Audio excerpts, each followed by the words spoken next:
your dad can be your hero. I've heard that. He's a cool guy. I've heard shit like that, but I've never heard a man be like, you know who my best friend is? My dad.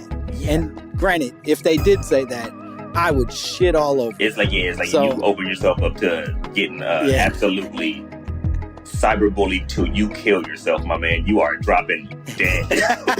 You are dropping dead if you say that.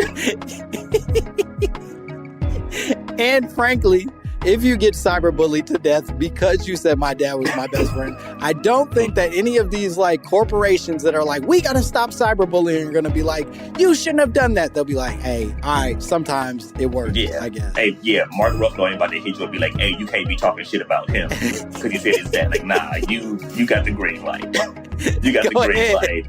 And honestly, maybe we're like, as a society, better off without you, you know? Go ahead. Mark Ruffalo says thumbs up to killing yourself for saying my dad is my best friend. The government growing babies, microchips in your anus. All koala bears are racist. The ozone layer owes me money. Martians invented turkey stuffing. Y'all can't tell me nothing. Yep. There it is, ladies and gentlemen. Welcome to another phenomenal episode of My Mama Told Me, the podcast where we dive deep into the pockets of Black conspiracy theories, and we finally work to prove that we, as a world, will never know true peace until we all come together and figure out what the fuck is wrong with Tyrese Gibson. Fuck climate change. Fuck capitalism, fuck famine, fuck genocide. We need to solve Tyrese, or we are destined to suffer. That is a fact, ladies and gentlemen. I am your host, Langston Kerman. As always, I'm happy to be here, happy to be with you all. Do you know why? Because you're beautiful, each and every one of you, white people listening at home about a black conspiracy theories, and the black people too. All of you beautiful Mexicans, stay out of here. No, what am I doing? I'm just excited because my guest today, goddamn is he funny. He's hilarious. I've known him for years, doing stand-up and other types of silly billy shit all around various cities. You know him from he was a writer on SNL. You know him from fucking what's that show? The show with A.D. Bryant on Hulu. I can't remember the name anymore. Shrill. God damn it. Yeah, Shrill. God damn it. There it is. You know him from Shrill. You know him as a writer of an upcoming show called Bust Down. He's hilarious. You're going to love him. Please give it up for my guest, Mr. Gary Richardson. Hell yeah. Hell yeah. I love an intro where I forget stuff. I love having to help bring myself up, you know? Yeah. You know, we're all doing the work together. I bring people together. It's a community. It's a community, man. We do it together. Takes a village. It takes a village to get somebody on stage. I'm excited you're here because you came with a conspiracy theory that I don't think I've ever heard before. And even in the phrasing that it was presented, feels like some country ass. And I know you're from the Midwest, you're a St. Louis boy, but goddamn, did this feel like it was in the words of a motherfucker who chews on grass. Do you know what I mean? Who just truly is just backwoods. This some Delta shit. This is down to Delta shit. Yeah. Yes. Absolutely. This some shit that when I heard it, I was like, whoa, shit, this is definitely where I'm from. I just learned something about myself. I'm like, damn, can I have kids? You know, like if I'm passing on these genes, this is wild. Sure. So, God, I love this. You said, I want to be clear. You said, my mama told me. All babies start off as boys, but it takes a good man to knock the balls off and make them girls. That's the truth. That is the truth. Absolutely. Please tell me more. I wish I remember how the conversation actually started. It was actually my great aunt who said it, my grandma's twin sister. Okay. She said it. And the thing about my family is, aside from me and my younger brother, in my generation, I think there's one other dude. My mom's generation, I think there's one boy in that generation. And then my grandmother's generation, there's two men. Everybody else is women. A lot of women in my family. Whoa. A lot of women. All of them divorced. Every single woman divorced. So I do find it very, very interesting to be like, okay, this is a good man that made this happen, but he ain't shit, but he also ain't shit. Right. Yeah. Right. So they are in a weird way super qualified in their minds to identify a good man, to be able to figure out who's a good man and who ain't. Mm-hmm. And it's the kind of like nobody says for real, but everybody just like makes a face, when they like, it's like it takes a good man to do that, and everybody's like, yeah. And everybody's like, well, I know that. Okay. It was really wild because all the younger women in my family were like, nope, wrong, wrong. Yeah. But all the older women were like, yeah, I guess that makes sense. I guess that's real. And I was like, hold up, what the fuck is going on? Well, let's backtrack a little bit because number one, again, the phrasing is so magical. Knock the balls off and make them girls is such a beautiful way of articulating, Absolutely. I guess, genetics or biochemistry. I'm not sure exactly what's happening. Because when I hear that, I think that the balls on a baby are formed. That you have Right. a full baby that has balls. And this pregnant woman gets smashed so much that there's just balls in her womb aside, like next to the baby. Yep. Floating that just kind of like disintegrate or disappear. Yes. That's wild to me. And it also implies the possibility that the man, I guess, is dicking her down in a way that is so genuine and caring and deep in its penetration that it makes a girl, as opposed to a nigga who's just sticking the tip in and just getting a taste. He don't care about this person, and therefore will just end up with a boy, a weak boy. And even like a step further makes me think like, okay, if we are to believe that life begins at conception, right? So there is a child here, and this child has balls, and it sees the dick coming so deep, so good that it's like, okay, this family doesn't need any more men. Papa got it taken care of. I'm gonna pack up these balls, and I'm gonna be a woman, and I'm gonna bring some of that energy because we need to balance this shit out. Yeah. Right. That this man's saying, we're done. I am the good that this family needed. Exactly. Now all we need is some women to do women stuff with the rest of this gene pool. Absolutely. Wow. Okay. Let me also ask these questions. You're first introduced to this idea, you said, by your great aunt, your grandmother's twin sister. Yes. Do you, when you hear her say this, immediately reject it? Do you buy into it? Where are you at when this is first introduced to you? I find it hard to immediately reject anybody who has seen as much as she's seen.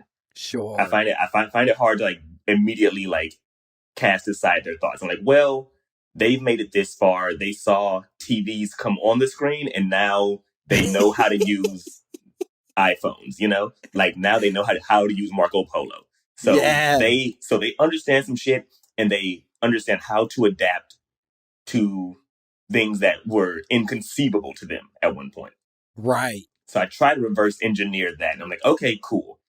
Maybe what she's saying made sense for when she was out there getting it in, Sure. Yeah. But I still, even with that, I can't reverse engineer it in my head to see what the world must have been like that would have led to this sort of discovery.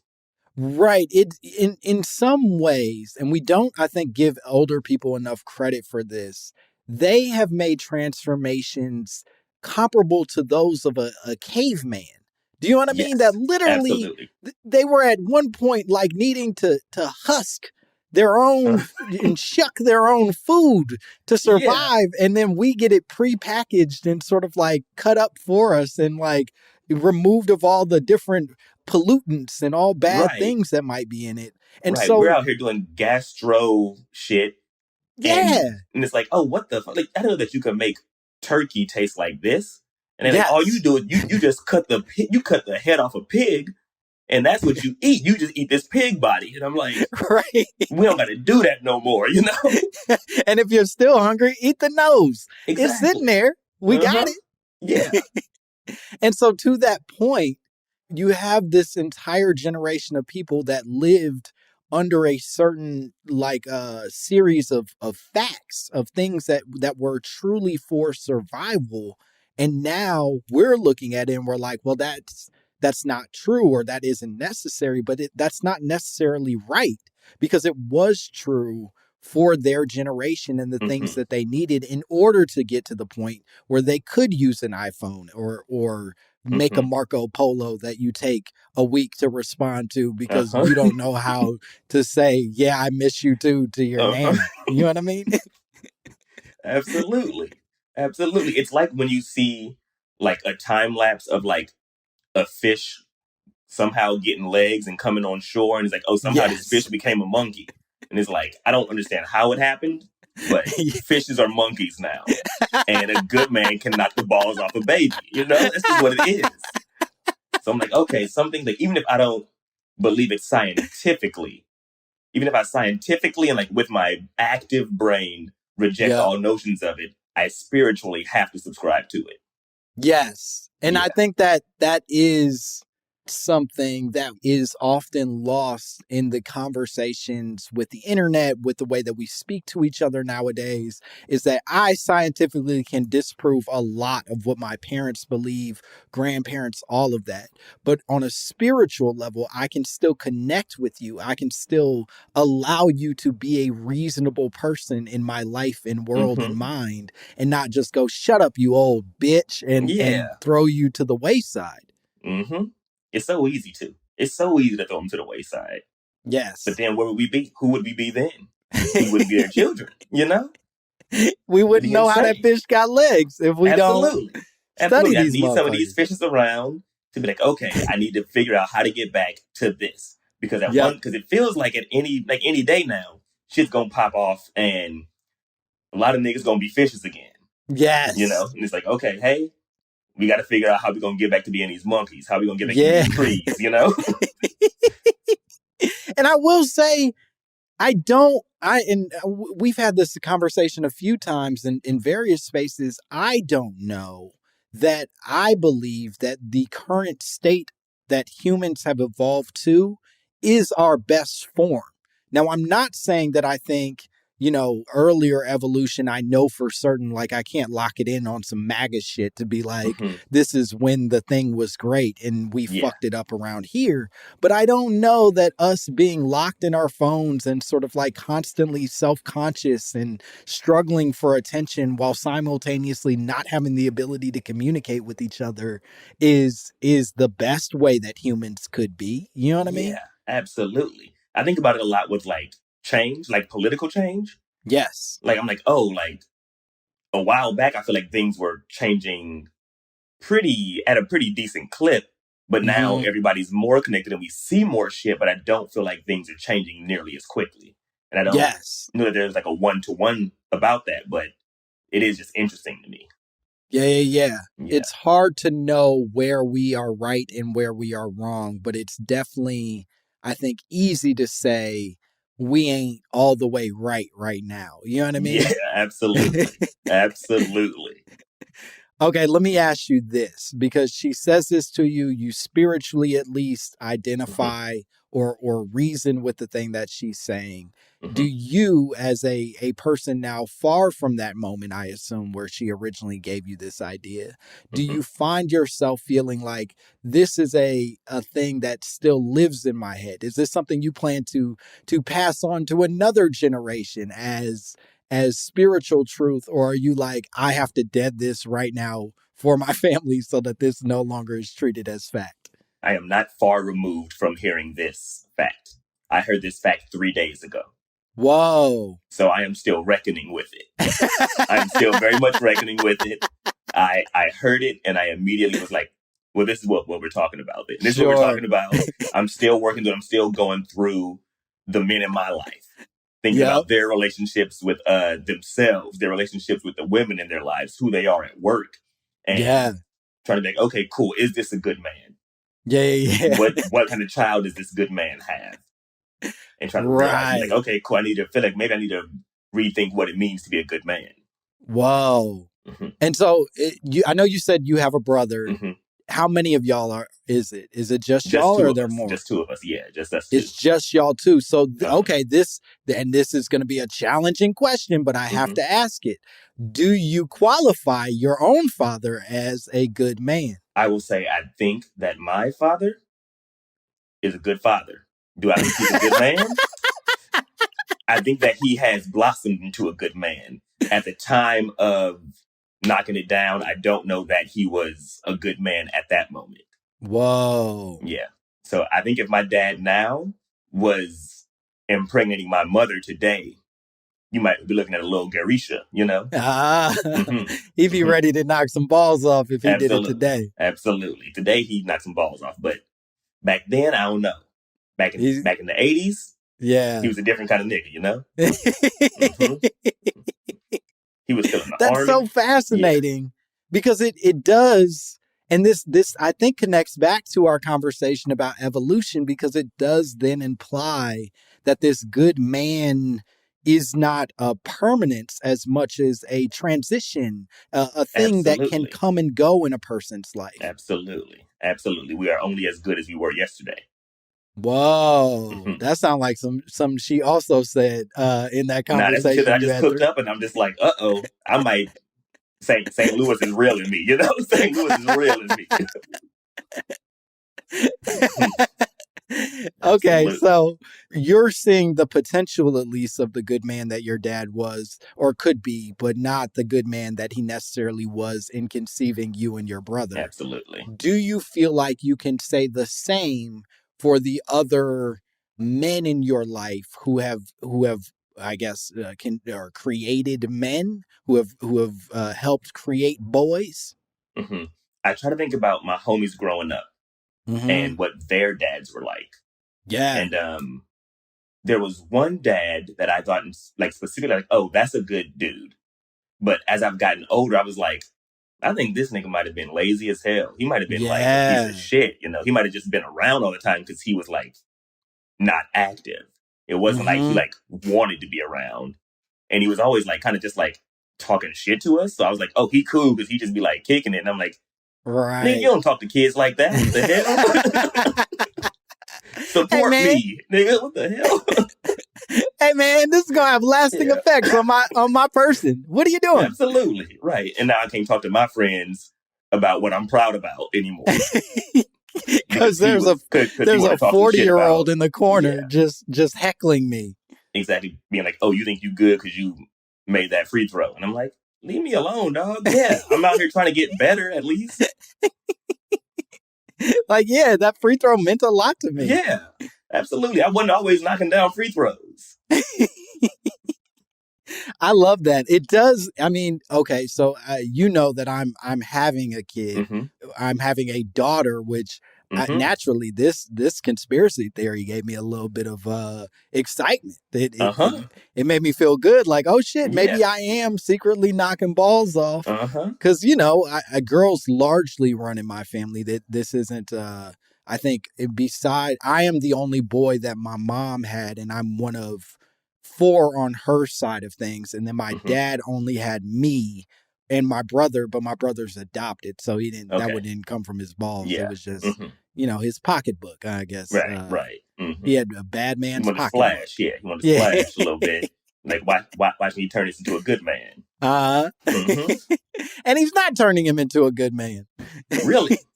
Well, he's a fine person. He works at UPS right now. He's figuring his shit out. But he ain't nailing it right now. Yeah. But he'll figure it. He's 22. Who among us? It's a journey. Yeah. Out here, who at 22 would have had a boy? Not me. Or had a little girl. A girl. Yeah. I would have made all boys at 22. I would have busted out a little army, hellish, coming out screaming, loud, mean. Just with weird neck veins and shit. Absolutely. Just like knew they was the shit. And it's like, shut up, dog. You get out of here. You a baby. Yeah, you suck. Yeah, You suck. exactly. Okay, so you're identifying all these people, but no, to the larger point, I guess, is it does give, I guess, a man some kind of confidence in entering into this relationship with a girl baby and with girls in general, where like some of it feels like it's a measure of the man as he is, and some of it feels almost like words of encouragement for a man going into something that in a lot of ways is foreign for most men. Most of us don't know how to raise a girl or how to be decent even to women. And so a part of it is, it seems like it's like an affirmation your aunt is offering, being like, if you end up with a girl, you the shit, and you got to keep being the shit so that she turns out okay. Yeah, absolutely. And I think about that because I think about our homies who have little girls and like how they're so present in a way that our homies with like boy kids aren't. Like not that like our homies with boy kids aren't present, but there is just a totally different energy. Yeah, watching a homie with like his 6-month-old daughter. Yes, it's like a very wild. It's stark in comparison. Yeah, so my barber is this dude who for the most part is just a shit talker. He spends most of the day he's one of them. I think most black barbers are. It's just he got an opinion on everything. He's going to tell you what it is and what it ain't. Do he tell you what to eat? Yes, exactly. Yeah. Fish. It's like, you got to eat more fish. And it's like, all right, yeah, cool. Everything's he knows the secret to some shit that you didn't. And it's like, motherfucker, you can't possibly be this wise. Right. You work here. Right. You pulling down $25 every half hour. Like, come on now. Come on, big dog. You ain't doing all that. But he has 2 daughters. And in speaking about his experience as like a father to daughters, you can see a type of shift in his language, in his body language, in just his ability to recognize that softness you're talking about and not feel ashamed about it. And I think even with the men that I know that have like sons, they still are flexing their big boy muscles when they talk about their sons. They're not able to go like, man, I fucking like that guy. I just want to hang out. He's my best friend. I want to kiss his cheeks. It's very like, yeah, he cool. I fuck with him. It's like, don't just fuck with him, like him. Do you know any dudes that are like, my dad's my best friend? No, not good ones. Yeah, for sure. For sure. Absolutely. But I feel like I know not a ton of women, but like it's more common to be like, oh, my mom's my best friend. I've heard that before with women. I've never heard that with the dude. No. Ever. Okay, let me ask you this last question, and I think we're going to go to break. With all of this that you are sort of like, I guess, dealing in discovering this piece of information from your great aunt and trying to wrestle with what it all means, do you feel like you've landed on a definition of what would allow you the strength to knock some balls off and be qualified as a good man? Do you feel like you know good man by definition? Not by definition, but I know it by sight, you know? I know the gait of a good man. You know? I can point out a good man on the street real quick now. Yeah. But if I had to sit right here and like write it down, I couldn't do that for you. I got you. Are there any identifying qualities that a novice should look out for? Are we talking tucked in t-shirt, or is that where a good man starts, or is it Bluetooth? I would say a good man starts with aspiration. Whether a good man is like, oh, you don't need to have a good job, but you need to know that you want a good job. You don't need to be in a good, like, you don't need to like be somewhere good, but you need to know that that's where you're headed or that's what you're capable of. I think that would be the number one qualifier for a good man to me. Yeah. So you can't be one of these dudes that's like content in the space you're in without at least the goal of something bigger or better in your world. Yeah, I think so. And even if you are content in some ways, I think that you have to be moving forward in other ways. Like at some place you have to be aspirational. Right. I like that. That feels like the reason I like that is because it feels like that allows space for anyone to access that if they so choose. Absolutely. That like some ratatouille shit. yeah. Yeah. It's like, hey, anybody can cook. And we're not saying everybody can cook. We're just saying don't be surprised if you come across a motherfucker that can cook, because we out here. We out here. Mm-hmm. And maybe you're a rat and you can't be in the kitchen legally. Mm-hmm. It's not for you, but that doesn't mean you can't try. Absolutely. God damn, it's some ratatouille shit. The Good Man. We're going to take a break. We'll be back with more Gary Richardson and more My Mama Told Me.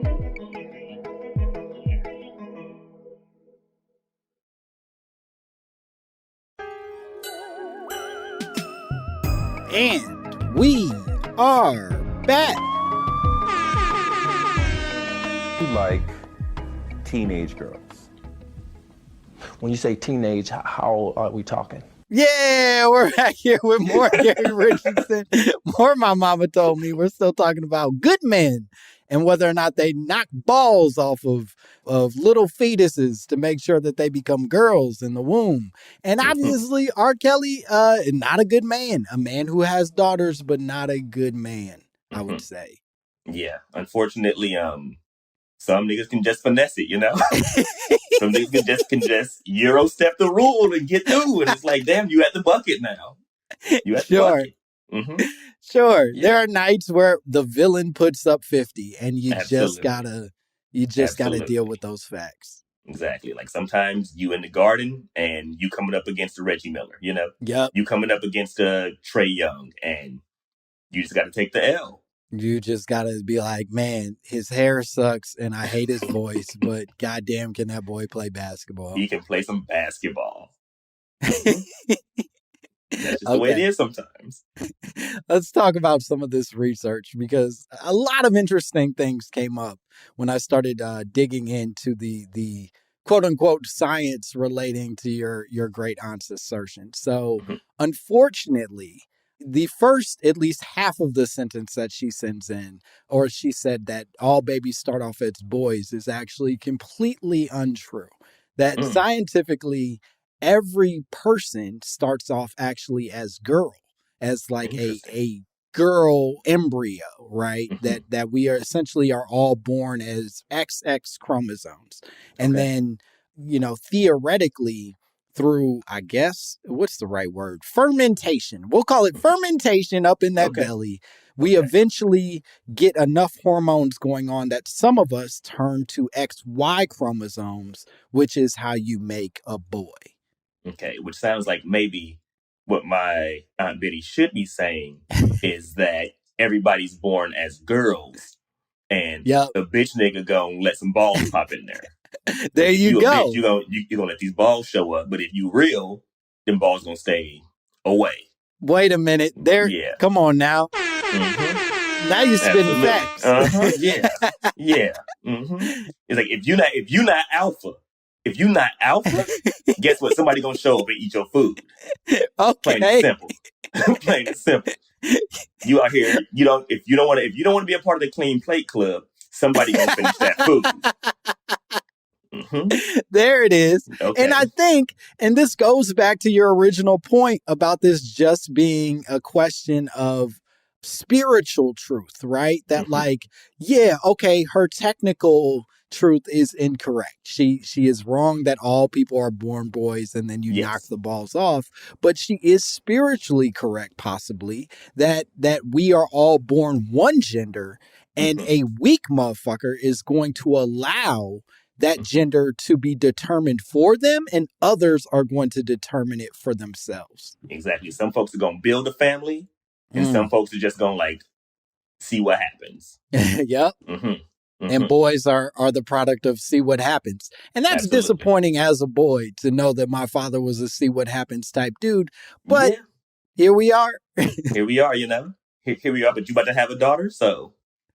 And I pray I only have daughters, if for no other reason than to impress your aunt.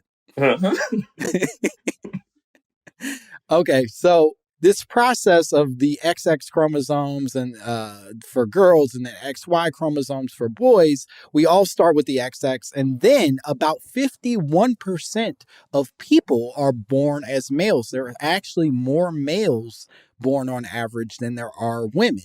And as it turns out, and I think this is a really nice connection back to what your aunt was saying, is that even though slightly more people are born male, girls tend to have a higher survival rate in the infancy stage.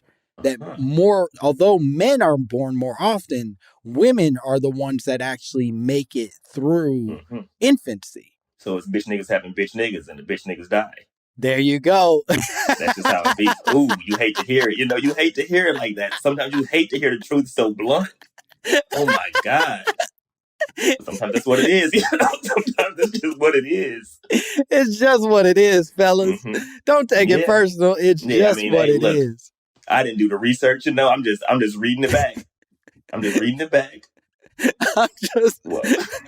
I'm a course stenographer at this point. Absolutely. I'm just giving you the basics. Right. I love that. Okay, so even more interesting, this infancy stage that boys don't make it through, and this goes to your point about bitch niggas raising bitch niggas, is that this is said because boys are said to be biologically weaker and more susceptible to diseases and premature death.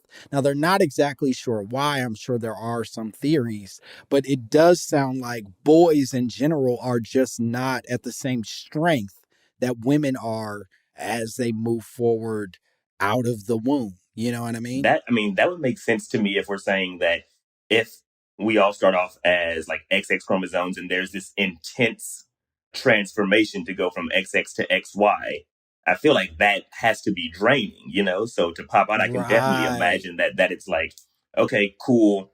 If you gotta like do any kind of like crazy exercise and then go run a race with everybody else, you're just gonna be more tired. Yeah, when a motherfucker anamorphs, they ain't at full strength immediately. You got to build up some strength in your lion form or cheetah form, whatever the fuck it is. Yeah, if you're going to be a salamander, you still going to be like a little sluggish for a minute, you know? Yeah, you got to get in the water and soak up. Absolutely. Yeah. So one of the things that I think also interestingly supports your great aunt's theory is that a man's genes do actually tend to be the most dominant determinant in a baby's sex. That like, because you, as you said, come from a family predominantly of women, it is more likely that you are going to make women. And if you come from a family that's predominantly men, you are more likely going to make a man. And so it seems like just the idea of being around girls and being around sort of a more, I guess will be traditional in this sense, but a feminine energy is allowing you to realize what a quote unquote good man is, and thus allowing you to make more women for the future, as opposed to making some fuck niggas for our downfall. Absolutely. So it's once again women at the forefront taking care of it, making sure that you can be a good man. Yep. You know, it's kind of interesting how that happens. But here we are. Yeah. I mean, like, it's like, to be traditional about it, it's like, yeah, I get it. It's like women are traditionally more nurturing and can pull out or foster those sorts of emotions and that sort of vulnerability that we don't typically think of when we think of men. But I definitely think of that when I think of parents. Yes. And I will say that just on an anecdotal level, all of the kids that I knew growing up who had like all boy families were pieces of shit. You know what I mean? Like just all boys. Most of y'all were just garbage people. Dirty. Yeah, stinky dirty all the time. And it's like, come on, dog. Yeah, arguing about shit that ain't worth arguing over. It's like, bro, chill, man. Y'all take the fun out of stuff. I'm just out here trying to play football and y'all like really trying to really dive in. It's like, this is crazy, dog. We ain't got pads on. Like, no, this is reckless, bro. Come on, man. I'm not about to make the league. Let's just all take it easy and be friends. Right. It's so wild. Like, yeah, I don't know one family of boys that's like not all dirty, like not all Yes. stinky all the time. Yeah. They were crazy. always just sort of stinky weirdos. Whereas the dudes that I knew that grew up in like predominantly female households, myself included, we throw a little funny, but everything else about us is pretty chill. Absolutely. Pretty chill. Typically, like you think about those dudes as like more smooth, definitely cleaner, like pretty boys, you know, like that type of energy. Yeah. And you want to find a sweet spot, right? You don't want to find yourself being too much of like a pretty boy, sort of like soft weirdo that people are like, I'm not even sure if I want to be around this person. But you don't also want to be a dirty face in the mud kid because you had a bunch of brothers that encouraged that. Right. I don't want somebody that's like got these basketball shorts under their church clothes, you know, and like hooping in their church shoes. Like, that's crazy to me. Like, go change. Don't just toss them pants to the side. Like, that's crazy. Somebody spent a lot of money on these pants. You can't just take them off the hoop. You got to fold them up. You got to fold them up, and don't just leave a belt in there, bro. Come on. Don't just leave a belt in there and throw them all balled up. That's nuts.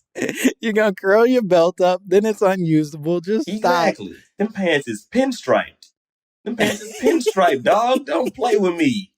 Fold that up. Put it in the hanger. Why are you doing I love this? that.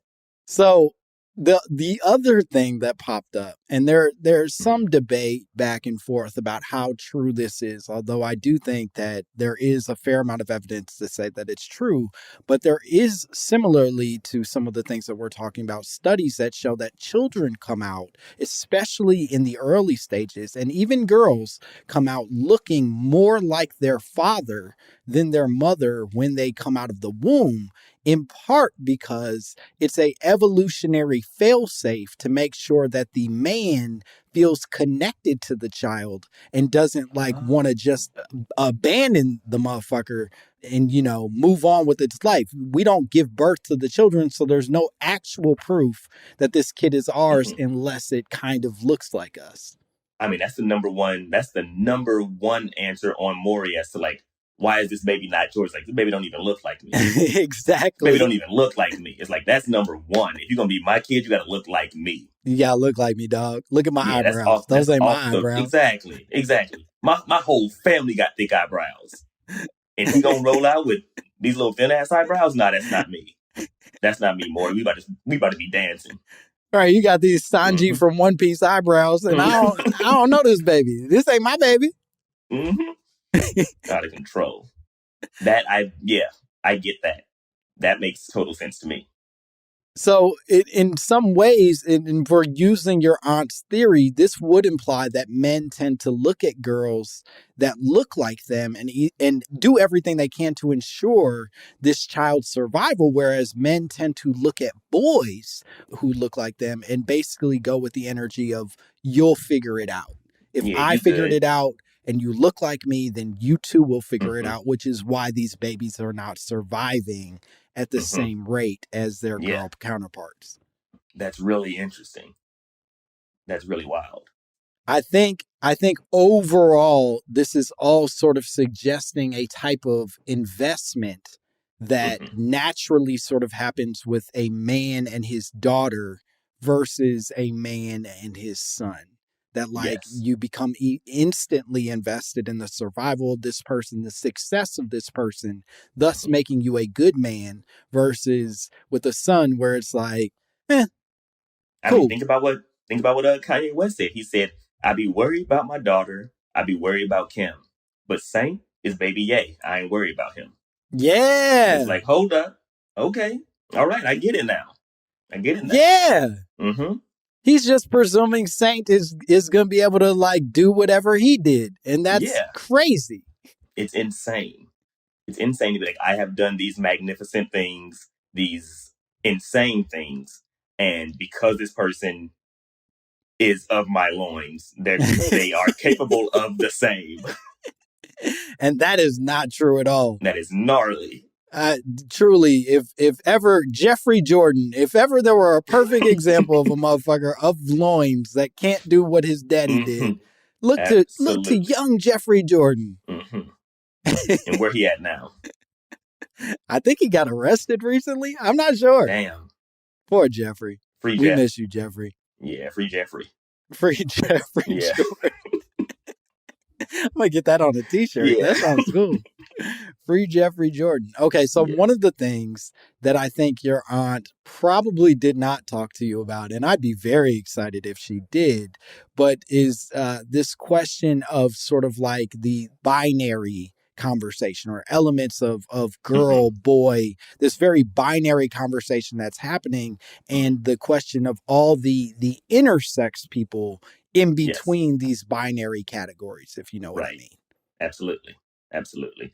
We did not breach that at the point of the conversation, but I can go back to her and I can ask her opinion on it. But I would assume my aunt would say something like, well, well, come on. Why you asking me that? Why you asking me that? And I'm like, I'm just trying to get to the bottom of it, she's like, well, I ain't got all the answers. Yeah. First of all, good for her for having evolved so much from a fish that she knows, I ain't about to get messy with you, bitch. Mhm. I Yeah, know you what never you're know. about to do to me if I Mhm. give you an answer that I probably really think as a 70 to 80-year-old person out in the world. Mm-hmm. So I think that she has evolved enough to be like, I recognize a trap when I see one. Yeah. Even This if you don't don't think that feel you're trying to trap me, this is absolutely a trap. this don't feel like a safe space for me to explore my antiquated beliefs, so I'm Mhm. going to go ahead and back off of that one. And it's also like, hey, it ain't my world. I ain't really got to deal with that.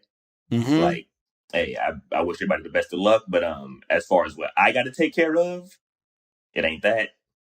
It's like, okay.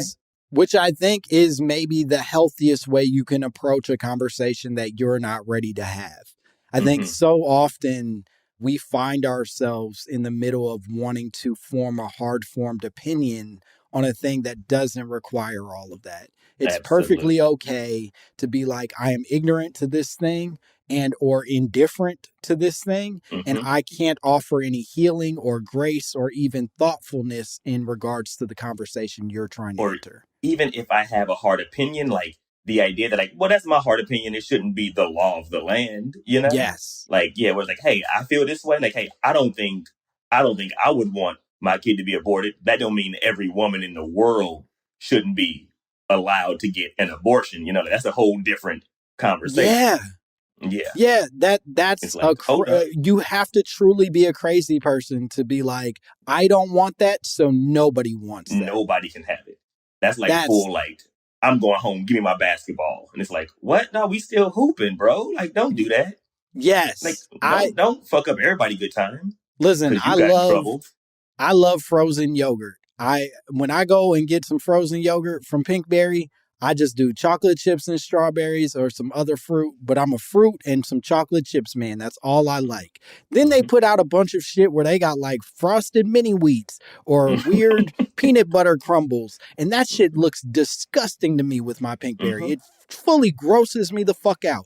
And only I would have to be a psychopath to be so grossed out by it that I demand that they remove it as an option for all the other psychopaths who want the shit. Absolutely. It's out of control. It's out of control. Let people have their weird crumbles. Right. It's like when people get upset online because it's like any sort of like question to the masses where it's like, oh, what y'all think is the best TV show right now? And somebody like, I think Squid Game. And it's like, bitch, Squid Game is weak. And it's like, well, hold on. Hold on. I just said I like Squid Game. That's all I said. Right. You have a whole different conversation now. I like it. It's for me. Yeah. To me, that is the best TV show right now. And it's like, okay, bet. Yeah. Yeah. Go crazy. Yeah. This person was asking for opinions. You're right. And then treating opinions like they were objective and they're not. Exactly. Like I could like impose anything on anybody. So to that question of intersex, because I do think that this plays an important part in the conversation that you may one day have to have with your aunt.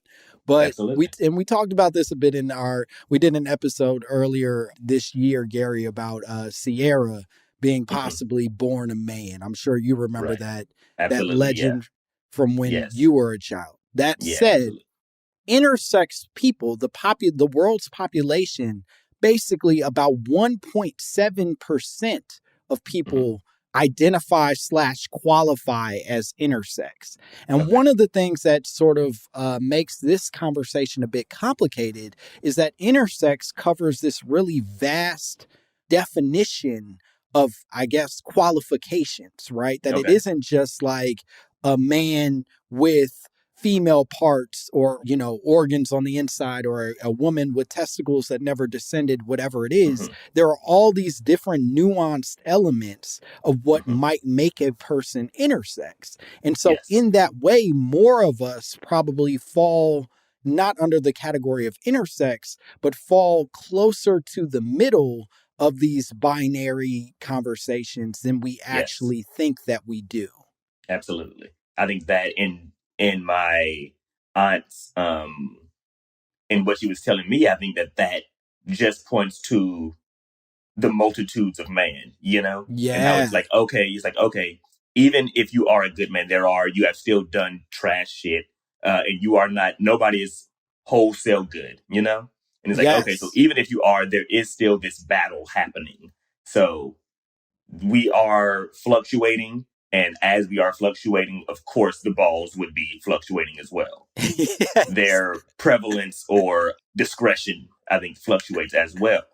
100%. Some men are only capable of knocking one ball off at a time. Absolutely. And it doesn't mean that they're bad men, but it also doesn't mean, probably in your aunt's eyes, that they are good men necessarily. Exactly. And that Exactly. fluctuation you're referring to sort of like shows that. Yes, absolutely.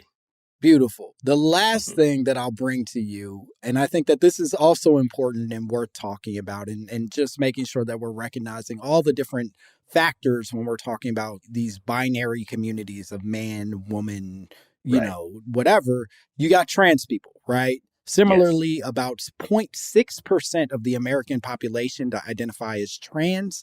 And that sort of, in some ways, muddies this conversation about what a good man is, because there are plenty of people who have what we would, I guess, traditionally identify as female organs who are men, right? Who are trans men, and therefore could potentially be good men, making women or making shitty men, and not necessarily easily categorized in the way that your aunt probably is able to.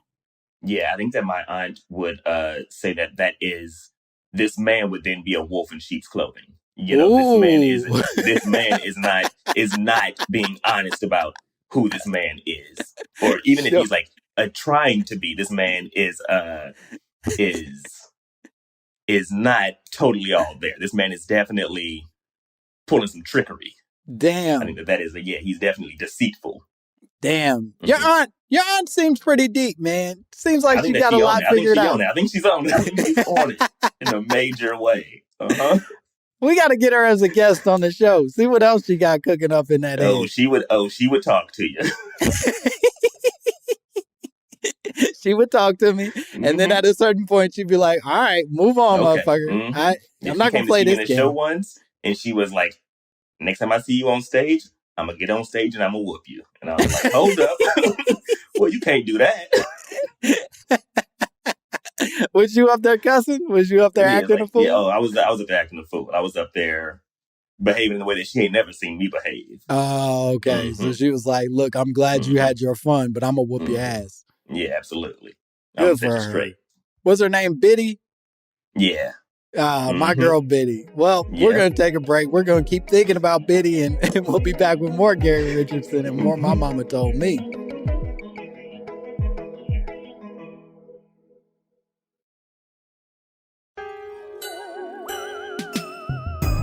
And we are back.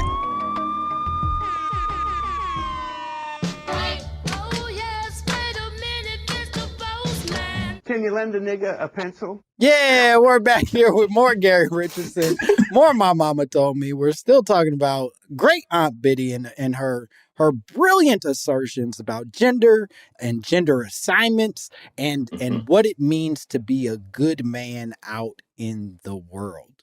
Biddy's on some. How old is she? As of yesterday, she is 77. 76. 77. She's still spry. You got a... Absolutely, yeah. She's still moving, yeah. All right. You got a young grandmother and great aunt then. Yeah, they was getting it in early. And my mom, in turn, got it in early. And here we are, you know. And there you have it. I like how the way you said that sort of sounded like a brag. It sounded like you were pretty proud of it. I mean, if you got baddies in the family, you can't be mad at that. Sure. Why be a hater at this age? Exactly. I'm too grown for that. Okay. I want to play a game. We're going to play a pretty classic game on this show. This is a fun game that I call Homemade Hotep. Homemade Hotep. This is a game where, Gary, I'm going to introduce to you a fact that exists out in the world. And what I would love for you to do is just Hotep the shit out of it. Break down all the secrets and illusions that the white man doesn't want us to know in that shit. Add whatever stank you got to add to it to make this shit truly a Hotep conspiracy theory. Absolutely. Hell yeah. So this is an interesting one. This is a fun one. It's apparently that North Korea and Cuba are the only places on the planet Earth where you can't buy Coca-Cola. North Korea and Cuba are the only places where you can't buy Coca-Cola. Gary, go crazy. Okay, well, I think this is a pretty easy one. You kind of set me up for victory here, my brother Langston. Okay, because if we think about Cuba, right? We think about that being totally separate in many ways from the outside world. I think of Cuba, I think of almost exclusively Cubans there because of the embargoes, because of the trading there. I think of North Korea in a similar way. Like, these are North Koreans. I don't imagine there are many people of other nationalities in North Korea. Ain't no Puerto Ricans in North Korea. Absolutely. And maybe South Korea, and that's where they can get the Coca-Cola. Okay, brother. And now what we think about is, let's talk about colonialism, right? Colonialism is only so good as a colony can be. So if you cannot colonize the place, brother, then then there's no reason for you to try to stick a flag there. Okay. And Coca-Cola is nothing more than, think about Coca-Cola. What is that? That is cocaine. That's the white man's drug. Okay. And that's cola. That's the white man's soda. All right. Brothers drink Sprite. All right. Brothers drink juice. Okay. That's what we do. Not a white man likes a dark soda. Okay.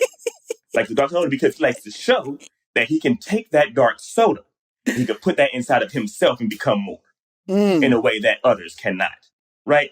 So if he cannot flex his dominance in these places, why would he ever send that there? Why would he ever send Coca-Cola to Cuba if we can't see a white man drinking a Coca-Cola in Cuba? Why would he ever send Coca-Cola to North Korea if we don't get to see a white man drinking Coca-Cola in Korea? Because the white man don't want to see no Koreans drinking Coca-Cola. No, that's their soda. The white man don't want to see no Cubans drinking Coca-Cola. No. That's their soda. Okay? So the white man says, Cubans, y'all can have a ginger ale. Okay? North Koreans, y'all can have some cream soda. But it's Coca-Cola is for us only. Now, when you want to open up them borders, then we can talk about it. Then we can talk about an exchange. But until then, you dry. Damn. That's called motherfucking bars, nigga. You know nothing about that. God damn. Spitting facts, baby. I love that. The white man is devious. The breakdown of the cola and the cocaine, the white man's drug, the white man's drink, Sprite. That's what niggas like. It was a beautiful, what a performance. Truly. Absolutely. The only thing missing was a deep-seated hatred for women, and you would have gotten a 10 out of 10, I'd say. All right. I'll still take an 9 out of 10 because I'm guessing that's what I got. I'm guessing I got a 9 out of 10. Listen, the scores aren't negotiable, but you nailed it. I couldn't be more impressed with your performance. Gary, we did it. I think we did the whole episode. This was so much fun. Thanks for having me. Could you tell the people at home where they could find you, what cool shit you have going on? I would say don't look for me. Don't try to find me. If you see me, cool, but don't go out of your way, dog. I'm not online nowhere. My picture be popping up. That's it. Listen, I don't know a more successful person who's less committed to trying to connect with the outside world. Gary is amazingly funny and talented and refuses to allow you to send him a DM in any space or any form. But please have him in your thoughts and prayers, I guess. I don't That's know all what I else ask. I can offer to you That's besides all that. I ask. And as always, follow me at Langston Kerman. And if you want to send us drops, if you want to send us your own conspiracy theories, your own chaos, if you want to add some chaos to my world, please send it to mymommapod@gmail.com. That's it. Okay. Bye, bitch.